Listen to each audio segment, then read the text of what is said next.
Karen Lucky from English 2336 Online 01, teaching the rhyme scheme to 5th grade. Hi class!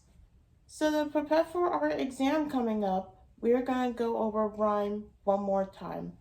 So in case you don't remember, rhyme is when words in a poem sound similar to one another.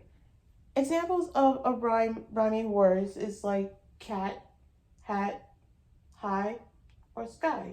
You see how they sound and look the same? They gotta look or sound the same, but in the end, they sound so similar.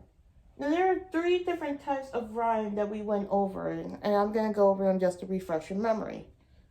So the first type of rhyme is an end rhyme, where the rhyme is at the end of a line. If you look over here, for example, from Green Eggs and Ham by Dr. Seuss, we can see the narrator say, I do not like green eggs and ham. I do not like them, Sam I am. So see at the end of each line where ham and am rhyme together. So they're at the end of the sentence. So as you see, being at the end of the sentence, they're called an end rhyme. Now the next one is an internal rhyme, where the rhyme is only in a single line. An example of this is in Dr. Seuss' book Cat in the Hat, in which multiple lines in the book say the cat in the hat. See how it's all in one line? It's all in one line, but cat and hat are close together in one line, meaning they aren't separated. And now the last type of rhyme is a near rhyme. And a near rhyme is when words sound similar, but they are not the same. So if you look over here, there's rose and lose. You see how when you look at rose and lose, they look the same at the end, but they don't sound the same. Now another example is years and yours. You see how they both had the y sound at the beginning and ers sound at the end. Now we're going to focus on rhyme. Now another thing we're going to focus on for the exam is rhyme scheme.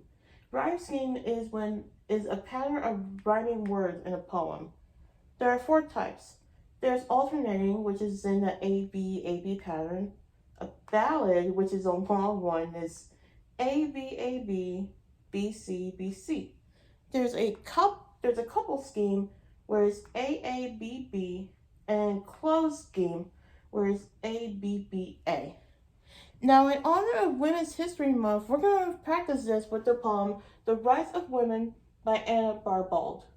Now, an example of this is, look at this stanza and look at the end of the lines.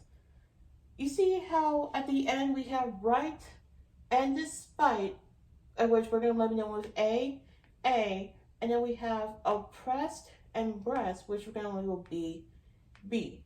Now, looking at the type of rhyme, looking at the words, we can see that it is an end rhyme. Remember, end rhyme is when the rhyming words are at the end of a line. So there's right, despite, oppressed, and breast. But the rhyme scheme is alternating. Remember, an alternating rhyme scheme is A-B. And look here, see?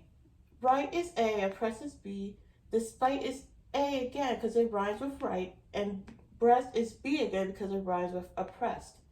Now I want you to practice rhyme scheme. I want you to identify it with this stanza.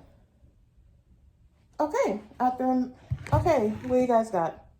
Okay, now let's look at this. Now we want to look at the end of the words. Now remember, thy rights are empire, earth men no claim, though not defined, if debated, lost.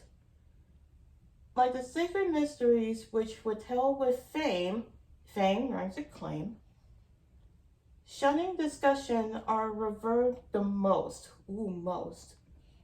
Now, when you look at claim and fame, what are you going to label them with?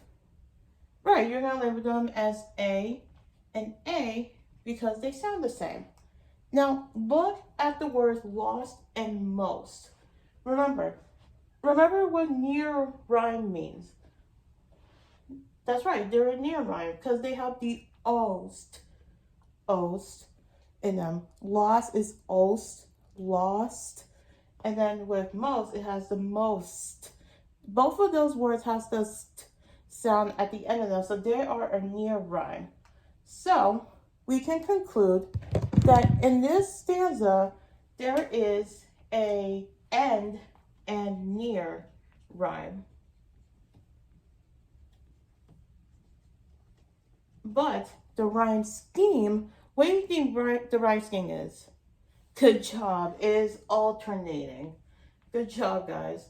So, as you practice this more, I want you guys to really practice this at home with your parents, and in no time, you'll be ready for the exam.